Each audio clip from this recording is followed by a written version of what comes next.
ഈ മണ്ണൊക്കെ എവിടെ നിന്ന് നമ്മുടെ തന്നെ ഇതിലാണോ? നമ്മുടെ തന്നെ ഇവിടെ തന്നെയുള്ള മണ്ണ് തന്നെ.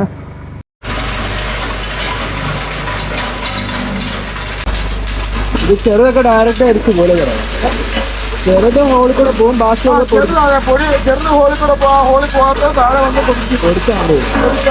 അതാണ് അത്രയും ആ പൊടിച്ചു എന്ന് പറഞ്ഞു കഴിഞ്ഞാൽ അത് അവിടുത്തെ വലിയ ഹോളാണ്. അപ്പൊ അത്രത്തോളം തരിയുണ്ട്. ആ തരിയാണ് നമ്മുടെ പോയിന്റ് കൂട്ടിയത്. സാർ, ഇപ്പൊ മുകളിൽ നമ്മൾ മണ്ണിട്ടപ്പോ രണ്ട് സൈഡിലേക്ക് കുറെ അധികം മണ്ണ് വന്നിട്ടുണ്ട്. ഇത് നമ്മൾ ചെറിയ ഹോളാണ്. ഈ ഹോളിൽ കൂടെ ഒരു പരിധി വരെ ഇതിൽ വീഴും.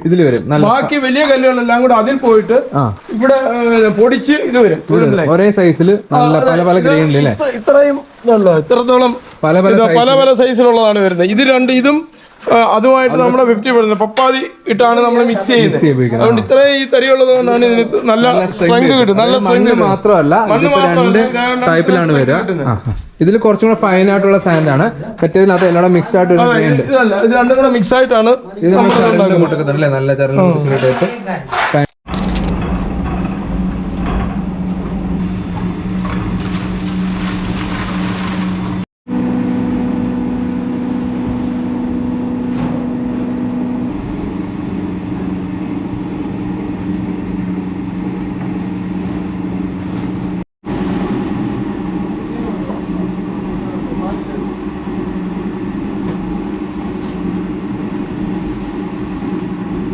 ഈ രണ്ട് വീലുള്ളത് കൊണ്ട് നമ്മളിത് ഇത് രണ്ടെണ്ണം മിക്സ് ചെയ്യുന്ന ഈ വീലുള്ളത് കൊണ്ട് കട്ട പിടിക്കത്തില്ല സിമെന്റ്.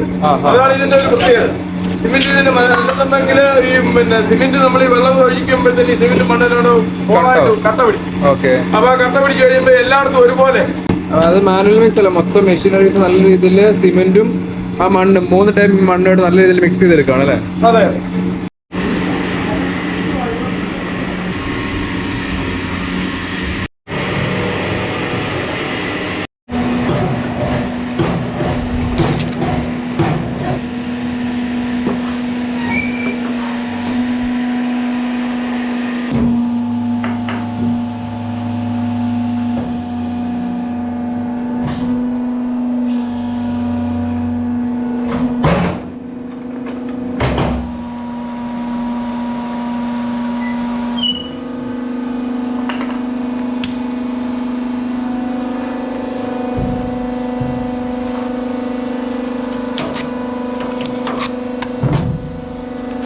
കുറച്ച് വെള്ളം